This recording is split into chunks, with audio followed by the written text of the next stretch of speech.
নিবন্ধন স্থগিত করা হয়েছে, কাজে তারা নির্বাচন করতে পারবে। ওটা আওয়ামী লীগে শুরু করছে, জামাতের নিবন্ধন স্থগিত করে।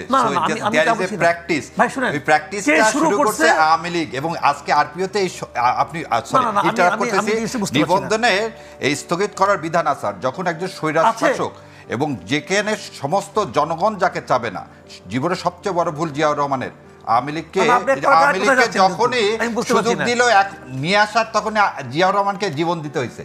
এবং আজকে আওয়ামী লীগকে যদি আবার এই ইলেকশনের সুযোগ দেওয়া হয়, তাহলে এই জাতির সাথে বেইমানি করা হবে। এতগুলো লোক, আপনি আপনার একটা টক শোতে বলছিলেন যে 3 লাখ না 30 লাখ সেটা ব্যাপার না, ব্যাপার হচ্ছে এখানে 1000 না 1400 লোক মারা গেছে তা না, হাজার হাজার মানুষ পঙ্গু হয়েছে, অন্ধত্ব বরণ করছে, মারা গেছে। যে দল এই কাজ করছে সেই দলের মোরালিটি থাকতে পারে কিনা? মোরালিটি বলে কিছু থাকে না। আপনি আরেকটা জিনিস বলছিলেন কিছু, আমি শুনেন, আপনার একটা কথা শুনেন, আপনি বলছেন আমার কথা আপনি আমাকে শোনাবেন, বলবো আগে শুনেন রে ভাই। আপনি বলছেন জনগণের মন থেকে, আপনি এসএম শাহরিয়ার, আমরা একটু তার কথা শুনে নেই। তিনি বলেছেন আপনি এখানে থাকেন। আরটিভির ক্ষেত্রে, ঠিক আছে, আরটিভির ক্ষেত্রে আমি কি বলছি, আমার কথা কোথায় আপনার আপত্তি আছে? এটা নিয়ে আপনি আমার সঙ্গে বসে 10 ঘন্টা আলাপ করেন। না 10 ঘন্টা না, এখানে জনগণকে জানতে হবে, আমার পার্সোনাল কথা না তো। আরপিওর কথাটা জানতে হবে তো, ধোঁকাবাজি কিভাবে হচ্ছে। আমার সঙ্গে ওনার নাকি আপনার সঙ্গে আমাদের? না, আমাদের সবার। এসএম শাহরিয়ার, আমরা একটু কথাটা শুনে নেই। এসএম শাহরিয়ার, এই 20 বছর তো আওয়ামী লীগ দেয়নি, সেজন্য হঠাৎ করে কথা বের হয়েছে। সেজন্য আমরা চাচ্ছি এসএম শাহরিয়ার, আপনি যখন কথা বলছিলেন তখন তিনি কথাটা শুনেছে। তারপর আপনার টার্ন যখন আসবে তখন নিশ্চয়ই আপনি কথাগুলো উত্তর দিতে পারবেন। কথার মধ্যে এই শেষ কথাটা ভালো লাগলো, সরি। সরিটা বলেন, সরি বলা উচিত। হ্যাঁ, সরি বলা, কারণ তখন যা সরি একমাত্র উচ্চারিত। আমি যেটা বলছিলাম সেই জিনিসটা হলো কি, তো আপনারা যাই করেন, আপনি তো ইলেকশন কমিশন, আপনারা যা কিছুই করবেন সেটা যেন লজিক্যাল হয়। আমার কথা বলতে ভাই ক্লিয়ার, আপনি যা কিছুই করেন সেটা যেন লজিক্যাল হয়। কেউ যেন আপনাকে প্রশ্ন করতে না পারে আপনি এটা কেন করলেন, কোন আইনে করলেন, কারণ আপনারা তো আইন নিয়ে বসছেন, তাই না? কতগুলো জিনিস ভালো লাগছে। এখন আমাকে যদি আপনি বলেন যে উনি যেটা করছে আপনি সবগুলিকে ভালো বলেন অথবা আপনি সবগুলিকে খারাপ বলেন, তাও তো আমি বলবো না। আমার বিবেচনায় পৃথিবীতে এমন কোনো মানুষের পয়দাই হয় না, একমাত্র আমাদের নবী মোহাম্মদ ছাড়া, ওনার কথা বাদ দেন ছাড়া কারণ পয়দাই হয় না যা সব ভালো। আবার এমন একটা মানুষ আপনি পাবেন না যা সব খারাপ, যে সব খারাপ তারও কিছু ভালো দিক আছে। কাজেই আমি ওই লাইনে যাই না, ভালো মন্দ নিয়ে আলোচনা করতে বসছি।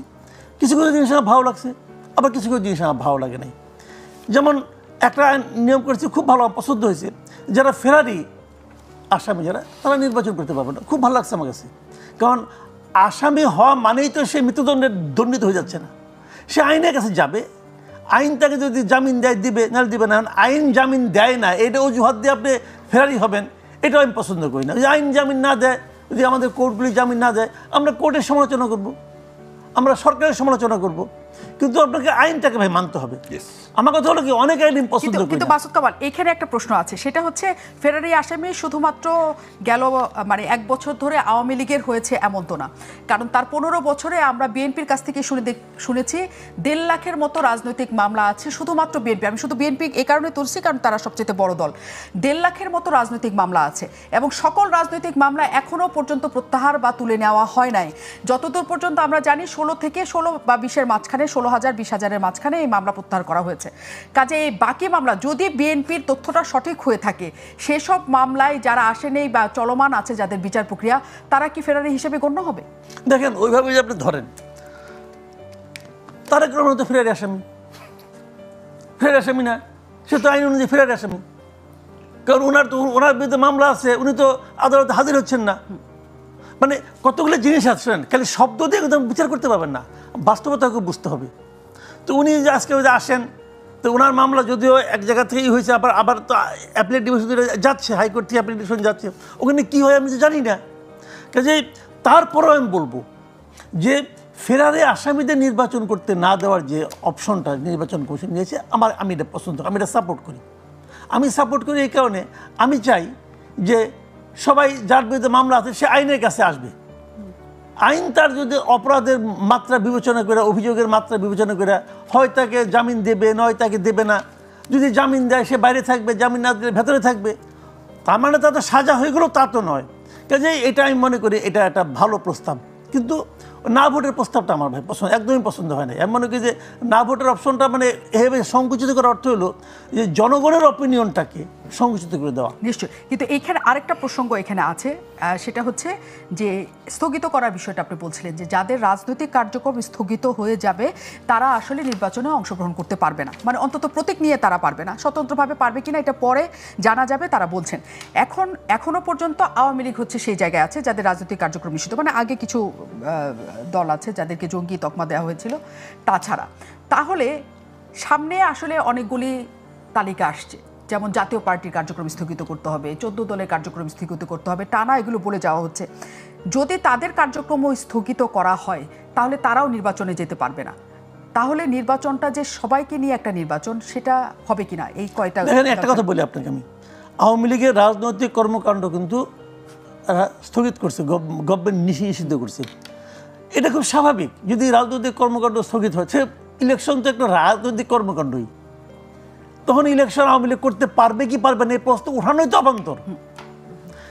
যেভাবে করছে নির্বাহী আদেশ যখন তারা করছে, নির্বাহী আদেশটাকে করাটা আমি পছন্দ করি না, কিন্তু আমি তো অমান্য করি না, আমি তো অমান্য করবো না। আইন অনেক আইন আছে আমি পছন্দ করি না, কিন্তু যখন আইনটা যতক্ষণ পর্যন্ত বাতিল না হবে ততক্ষণ পর্যন্ত আমি অপছন্দ করব, কিন্তু মান্য করব, এই জিনিসটা কিন্তু বুঝতে হবে।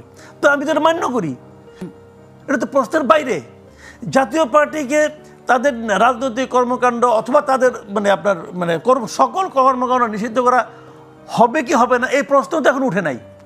যখন এই প্রশ্ন উঠবে, যদি তাদেরকে নিষিদ্ধ করা হয় তারাও ইলেকশন করতে পারবে না, কারণ election very much a political activities, ওখানে তো কোনো প্রশ্ন উঠে না, এটা তো বাদ। তাহলে এতগুলো বাদ হলে তখন নির্বাচনে বাদ হবে এটা আপনি বলতে পারেন না, মানে কার্যক্রম স্থগিত হলে তো আমরা বাদই ধরে নিচ্ছি। জাতীয় পার্টি বাদ হবে এটা আপনি এখন বলতে পারেন না, কারণ আপনি দেখেন পরশুদিন বিএনপি ওদের একটা স্থায়ী কমিটির মিটিং হয়েছে, সেই মিটিংয়ে তারা স্পষ্ট বলছে যে তারা কোনো রাজনৈতিক দলকে নিষিদ্ধের পক্ষে নয়, বলছে তো।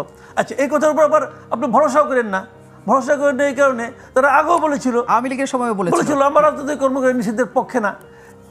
ডক্টর ইউনূস নিজেও বিভিন্ন ইন্টারন্যাশনাল মিডিয়াকে ইন্টারভিউ দিয়ে বলছিল আমার সরকার কোনো রাজনৈতিক দলকে নিষিদ্ধ করার পক্ষে না, বলছিল, কিন্তু নিষিদ্ধ তো করছে। এখন তার কেন করছে, হয়তো প্রয়োজন হয়েছে এই জন্য করছে, অথবা হয়তো আগের কথাটা তার ঠিক ছিল না, ওটা একটা নাটক ছিল, বলছে সবাইকে ক্যামাফ্লেজ ক্রিয়েট করছে যে আমি করবো না, কিন্তু জাস্ট আমি করে দিলাম। এখন ওই রকমভাবে এখানেও হবে কিনা আমি জানি না, হতেও পারে না হতে পারে, হইলে এক বাস্তবতা, না হইলে আরেক বাস্তবতা। তবে আমি মনে করি যখন আপনি একটা রাজনৈতিক দলকে নিষিদ্ধ করবেন, তখন যে জিনিসটা হয় আমি চাচ্ছি যে এই নির্বাচনের যে কোনো জায়গায় যদি ধরুন কোনো পলিটিক্যাল পার্টিকে আপনি নিষিদ্ধ করবেন, এটা একটা আইনের মধ্যে থেকে করা উচিত। একটা আইন আছে আমাদের এখানে, নির্বাহী আদেশে করা যায়, বাট নির্বাহী আদেশে যে রাজনৈতিক দলকে নিষিদ্ধ করাটা, এটা আমার কাছে একটা কালো আইন মনে হয়। আমি মনে করি আদালত আছে, আপনি আদালতে যান, আদালতে উঠবে বিষয়টা, আদালত এটা দুই পক্ষের বক্তব্য আপনি শুনবেন, শোনার পর আদালত নির্ধারণ করবে নিষিদ্ধ করবে কি করবে না। যদি আদালত নির্ধারণ করে ওকে, যদি না করে তাও ওকে, এটা আদালতের ব্যাপার। কিন্তু একজন ব্যক্তি যখন সিদ্ধান্ত দেয় অথবা কতিপয় ব্যক্তি যখন সিদ্ধান্ত দেয়, তখন সেটা কিন্তু প্রশ্নবিদ্ধ সিদ্ধান্ত হয়।